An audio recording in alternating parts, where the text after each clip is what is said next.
Good evening and welcome to wherever you are in the world tuning in to the Salon Owners Marketing Group. I hope you are well. If you are on this call live, please drop me a comment and say hello. I love seeing who's in the room watching this with us.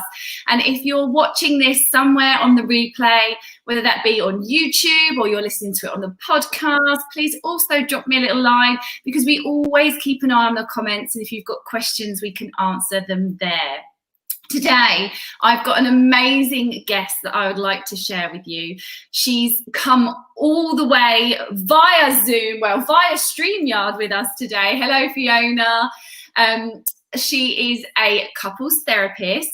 And Lily, she works with couples and individuals to repair and rebuild and communicate more effectively and reconnect in their relationships. So I thought she would be an amazing brain to pick to help us truly kind of understand how to communicate effectively in the relationships around us, not just the ones in our team, but the ones that are at home, you know, behind us 100%, that may be struggling with the amount of hours that we're working right now, our spouse, our partner, and Lily is in that game. She helps partners effectively communicate with each other. So good evening to us, or good morning to you, Lily. Thank you. Good morning. Hi, Jen, and hello to all your listeners. And whereabouts in the world are you? I am in California. It is 11 a.m. I'm just starting my day. I know it's evening there. So yes, California, Silicon Valley. A beautiful place to live. You're very, very lucky. Is the sun shining for you today? Yes. I had to pull my blinds up because the sun was hitting my face. It's a beautiful sunny day. What about where you are? So it's raining, so we're watering the Garden of England right now, and it's pitch black. But it's been, I've been in the office all day, but it's been a great day, very productive, lots of energy around today, so it's been great. Hello to whoever is just saying hi. I can't see your name because StreamYard, you haven't given them permission to let us know. So if you're typing in the comments, please click the link above this video to let StreamYard tell us who you are. So Lily, first of all, I'd really love to know how you got involved in helping couples communicate. Was that your calling or something you found later on in life? What a great question, Jen. Well, years ago, I went through couples therapy myself. It was a very hard, very challenging process to go through, but seeing how it transformed me personally and how it transformed my relationship was something that really motivated me to specialize in working with couples and to help others with their relationships. So I'm guessing at that time you were finding it particularly hard to communicate with your partner, and you were both of you struggling to make that work. So did you successfully come out the other side of that? Absolutely. And it's, we are a work in progress. It's this continuous work that we have to do in our relationship. And, what's really interesting is that when it comes to relationship, we're just expected to kind of know how to make relationships work, right? And so we often struggle alone for a long time because we think that we should just be able to fix our relationship problems on our own. The reality is that relationships are complex, and there is so much that goes into making relationships work. We bring our relationships into our relationships, our own history. We bring our own baggage, our own expectations. And quite often it is the case that we haven't really had good role models for healthy relationships to begin with. So I do my own work, and I also tell my clients that it is not just okay to make your most important relationship in your life important and get professional help for it, but it is a responsible and a caring thing to do. Yes.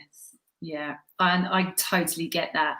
I myself, I was married. I am now divorced, and went on this serious soul-searching mission after my divorce to find out what happened, what went wrong. Was it my fault? Was it his fault?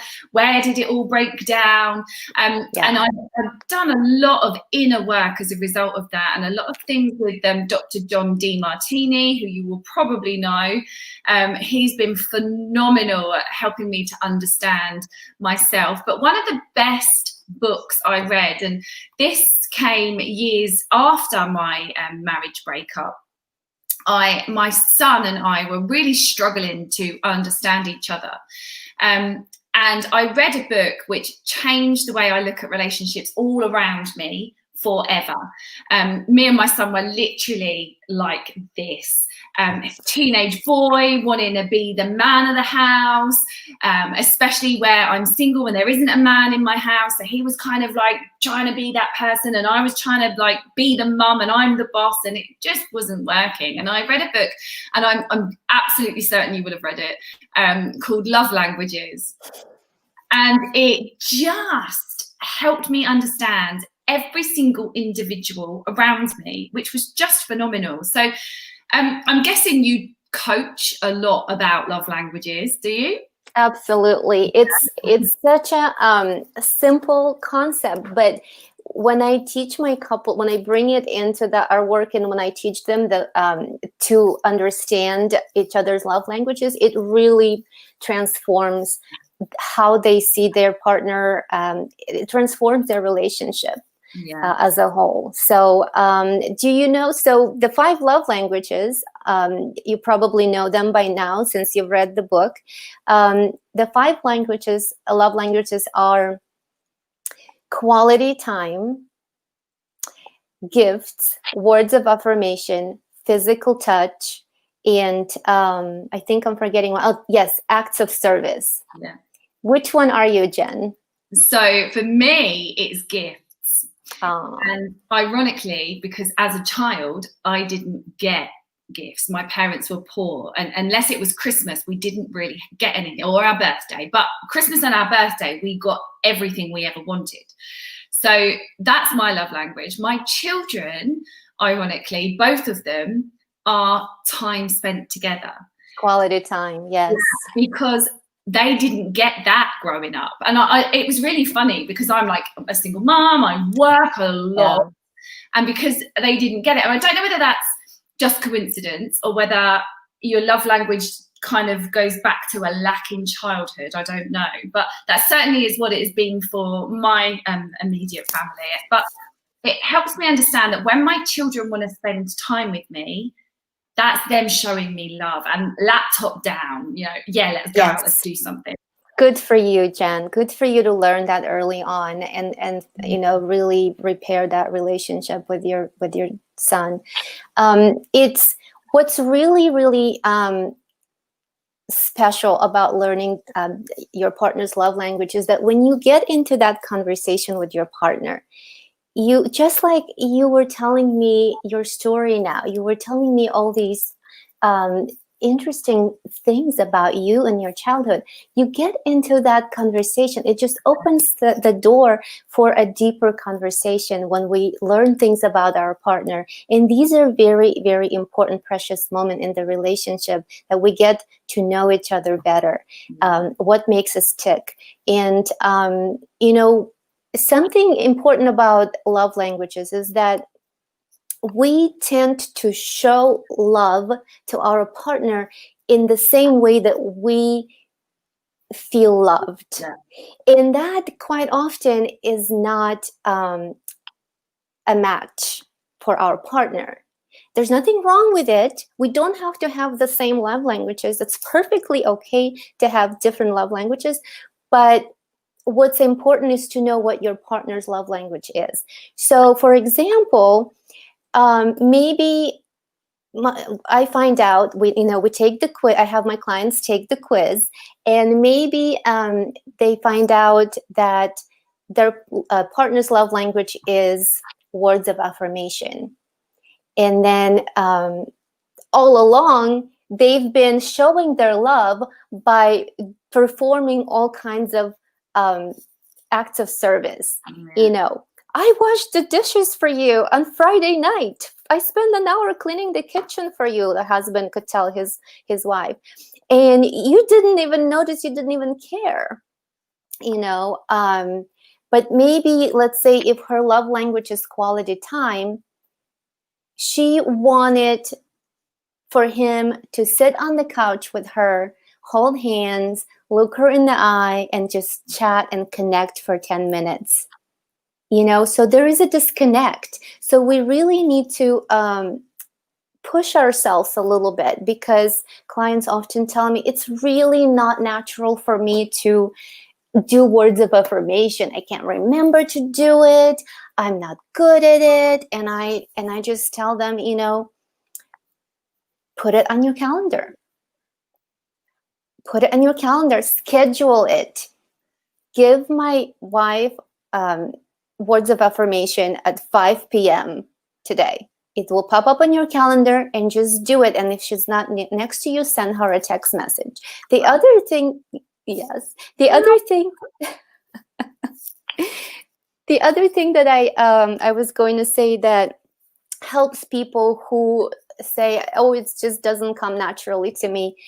I tell them, notice the feeling, because we do have these moments throughout the day when we have this warm and fuzzy thought about our partner, that kind of passes through, and maybe our partner is not with us, or maybe they're sitting next to us, but we don't think to relate that to them. So if you're not comfortable yet, and we work on that, but if you're not comfortable yet sharing it with them, verbalizing it, write them a message as you're feeling it. It feels true, it feels genuine, authentic. Write them a message and send it to them. Maybe they're in a meeting and they will get it when they get out of the meeting. And what difference would that make for them and for your relationship? That is so cute. I love it. For those of you that don't know what we are on about, we're talking about a book called The 5 Love Languages, and it is how human beings show love or receive love. And what Lily was saying is that there's sometimes a disconnect in how we're showing love to somebody, but they want to receive it can be completely different. And I find that if you just stop and observe somebody, you really start to see how they show love. Like Chloe, the manager in my salon, she shows love by appreciating someone enough to buy them a little gift. Lovely. So when we all came back out of lockdown, she bought everybody the cutest little welcome back bag with like a candle and like some chocolate and lots of little goodies in there. That's her way of showing love. Whereas one of my friends, Josie, she shows love, and you can see it just by watching her around her children. She's always saying to her children, oh, you're such beautiful girls. You're such kind, lovely children. She shows love by telling them, so words of affirmation, that they are beautiful and kind. So figuring out, first of all, what your partner's love language is. You could do that by observing them, or you could go by the book. If any of you watching this have read the book, please put a hell yeah or a hands up or a high five. Let me know that you've read the book. It's absolutely amazing. And if you haven't, go buy it. It's a great read. It's not long at all. So how can we transfer what we're learning with our partners into relationships all around? Because it's not just partners, is it? We've got children, we've got team, we've got friends. How can we really get the best out of relationships around us, so that because I believe you are an amalgamation of the 6 people that you hang out with the most. And so we have a responsibility as a human being to be the best version of ourselves, because we are that one of them 6 people for other people. So how can we really take responsibility for growing and nurturing beautiful, kind relationships? Well, first, it's a great question. First, what I want to say is that the skills that we learn to apply or the skills that I teach my clients to apply in their romantic relationships are pretty universal, and they could be applied with our children, like you shared. They could be applied with our family members, friends, and in the workplace with our colleagues, our employees. They're absolutely universal skills. So with that example you mentioned, how one of your clients or employees, you said, buys little gifts for everyone. That is a great example of what I call, that building that culture of appreciation. With you would do that with your loved ones, and you could do the same thing at work with your employees and with your coworkers. It's about noticing what things around them and learning what their love language is. It's about how do you greet them when you come to work? Turn towards them. It's an expression that I use with my couples. Turn towards your partner versus turning away. Greet them, ask them, really connect with them when you say hi. How was your morning? How are you feeling today? Create that connection. It could be just a quick minute or two, but it really goes a long way. So there is this rituals of connection that I teach my clients to establish in their relationships. It could be maybe connect 10 minutes over coffee in the morning before you leave for work, or maybe in the evening you connect over tea for 10 minutes after the kids have gone to bed. And you talk about your day, you talk about the things that are important with you, check in with each other. So the same things we could take and we can apply in the workplace. For example, if you notice that your employee has a picture of her child on her desk, ask them about that. Have a conversation about it. Ask them, find out what's important for them, what their interests are, and remember that and use that the next time. And that emotional connection helps them be more productive, helps them. The research shows that employees, coworkers who feel supported and emotionally connected at work do so much better. They're more productive. They will stay. They will not leave. They will care about their work. And there's another study that I've read that actually states that employees, if they have if they have to make a choice between a higher paying job or staying at a job where they have friends and colleagues they really will connect well with, guess which one they're going to choose? The connections. Yeah. Yes, it's very important to people, having that emotional connection, feeling supported throughout our day, which is, especially today, is so important. I totally agree. With so much going on in the world, so much, just finding out how each other is, like you just said, when you see each other in the morning or before you go home. One of the things I really love about this house is the fact that whoever walks through the door goes up to whoever is in the house and says, how's your day been? And that's the first thing. And it's really cute because even my daughter's just turned 13. And so even her friends, when they come in this house, the first thing they say is, hi, Jennifer, how's your day been? Oh, it's like, it's so cute. I love that. Yeah, it really is. And then we always have dinner together, so we get to chat around that. But I think especially in such a fast-paced life, it's so easy. I think you have to really make that conscious effort, which then just forms a habit. And we don't walk in this house now without saying it, but in the beginning it was a conscious effort. And primarily because I'd spent months up and down the motorway, not being here for dinner, not being here to see the kids, getting home really, really late, eating my food in the kitchen on my own, going straight to bed. So we were disconnected for a while. Yeah. And I think that now coming back together and actually looking at what was important in my life and how I could strengthen those relationships was really, really key. And when you see those relationships strengthen at home, it almost becomes a mission then for you to go out and strengthen every relationship and just see how far you can really go with it. It becomes quite addictive. Yeah. Because the smiles on everyone's faces, when you see that, when you see them smiling and telling you about their day, it's so addictive. Yeah, when we feel supported and loved at home, we can then go out in the world and we can conquer the world, right?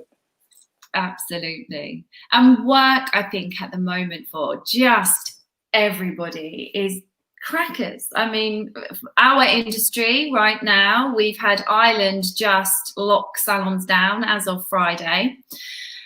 We don't know what's happening with us. So yet again, we're now in limbo. I know out in California, you guys, like your hairdressers had to come out to the street, didn't they? My hairdresser had to come to my own house to do my hair. So Robert Cromines, one of our dear friends, do you know their salons? I don't know. I haven't heard of them. No. Maybe they're more popular in Europe. They have Cromines in California. Okay. But I don't know how big California is as a state. So I've never been. But they all had to come outside, so they weren't allowed to operate inside the building, and they've had to move all the chairs outside. So they could only cut hair outside, which meant no washing, no colouring. Like our whole industry has been turned upside down. So I think to really work, and especially right now, guys. Okay, so salon owners listening to this right now, especially when we don't know what's happening next week, the week after, whether we're going to be asked to close. I mean, Wales is in lockdown at the moment, but salons are still open. So we may be okay, we may not. But our team, okay, are going to be finding that really hard, not knowing, are we going back? Are we not? What's happening? And you're going to start seeing some emotional things shifting and coming up for them. And especially with the whole retrograde that's going on at the moment. There's a lot of energy moving inside of people and firing challenges up for people. So recognizing that and using this time right now to really work on those relationships and nurture what you have with the team so that they feel supported, they feel connected, they feel calm is a really, really key thing to do. And I know that if you needed any help doing that, I've put Lily's contact details in the description of this video, which you can find over on YouTube as well, on the Facebook group, on the Facebook page, and over on YouTube. So I know that if you reached out, she would be able to help you. I would love to. Thank you, Jen. Oh, you're super welcome. I just think it's such an important thing for us all to be doing right now. And the reason why this group exists is to find people that are crushing it in different areas that can help us in our industry and to elevate them and their voice and their message so that we can all collectively learn and grow together. Because I passionately believe that if we all shared our expertise, the world would just be such a better place, and the industry would just grow so quickly, full of the right amazing people. So have you got any quick fire tips that we can be doing? I know we've mentioned love languages, but in regards to going back into our salons in the next couple of weeks, seeing all these emotional shifts, are there any little tips that you can give us to really kind of help our team as best we can? Well, like you said, first you need to work on strengthening. It does not be first, but in parallel, you want to work on strengthening those relationships at home, because that is what is going to be your base, your foundation during that time of uncertainty, right? So when you communicate to your partner, remember not to tell them what you're not getting from them, but ask them what you need. Just ask what you need. And one of the important skills that I teach my clients is to avoid criticism. Mm-hmm. I want you to remember the 3 quick steps. If you remember these three quick steps when you're communicating your need, you will most certainly avoid blaming and criticizing your partner. And then that will allow them to actually turn towards you and support you in your need and in your ask. So the three important steps are, number one, I need. Speak for yourself. Speak about your need. What do you need? Or actually, I'm sorry, the first one is I feel. What do you feel? What is your feeling? I feel upset. The second one is about what? Name a specific problem, a specific issue that you feel upset about. Do not generalize. Do not go attacking their character, but name the specific issue, specific behavior that you want help with. So the number two step was about what? And number three is I need or I would appreciate. Tell them what you need from them. Be as specific as possible. I need for you to put the kids to bed tomorrow night because there's so much going on at work. I have no idea how long I have to be at the salon, and I have no idea, and it will really give me this peace of mind knowing that the kids are taken care of. Could you do that for me? Versus saying something like, you never help with the kids, you never, I always have to be rushing home, like a crazy person trying to take care of everything. How do you think that's going to come across? You're not maybe going to get a lot of support.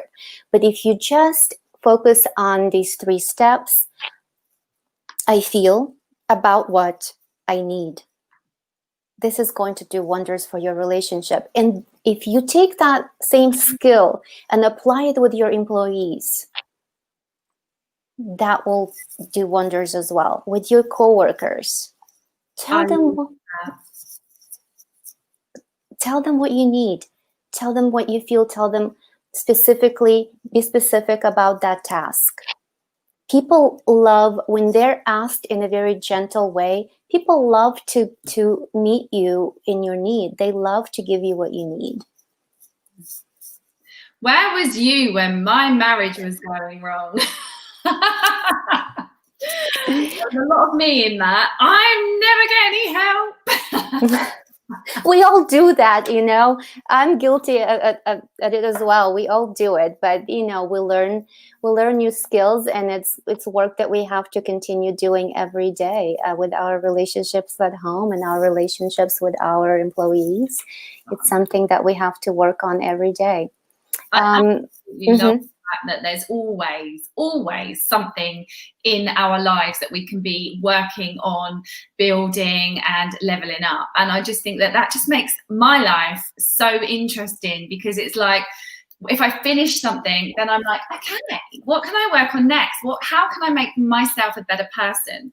And I'm always working on something with myself personally, mentally, emotionally, and my well-being, and something at work, and something in my home. I've always got three things that I'm always working on. I love it. It just makes it amazing to be alive, actually. Lily, thank you so much for your time this evening. It's my pleasure. Appreciate it. And we've actually met through leveling up our businesses, and one of our mentors, Jasmine, that's how we've met. Because we're always, just like you guys at home, salon owners and stylists, you're always wanting to better yourself. Absolutely. So we've met through investing in more education. And I just think, if there is something you want to learn, and like if it's your relationships at home and you truly want to make them better, find yourself a coach. You have one right in front of you right now. If it's that you want to learn feng shui, go find a coach. Or if you want to learn better balayage, go find a coach. I think we can only take ourselves so far with the knowledge that we have inside of us, but that runs out. And when that runs out, you're either stuck at checkmate and that's it for the rest of your life. Or you find somebody that's doing the one thing you want to learn, you go and ask them how they've done it, and you get help and you invest in learning that thing. So I just want to leave you with that lasting thought. There's something you want to work on, whether it be your relationships at home, your relationships with your team, with your friends, whether it's something to do inside of your business. Go find the person that's doing it and get them to help you, and invest it, and not for free. Because when you do things for free, you don't put your all into it. You don't invest emotionally. When you pay attention. Absolutely. So yes. don't want to learn this thing and then go YouTube it, because you're not going to get very far. If you want to truly learn something, go find a mentor and pay for it and learn it and crush it. Okay, that's enough of a Wednesday night nag from me. Lily, thank you so much for joining us this evening. Thank you, Jen.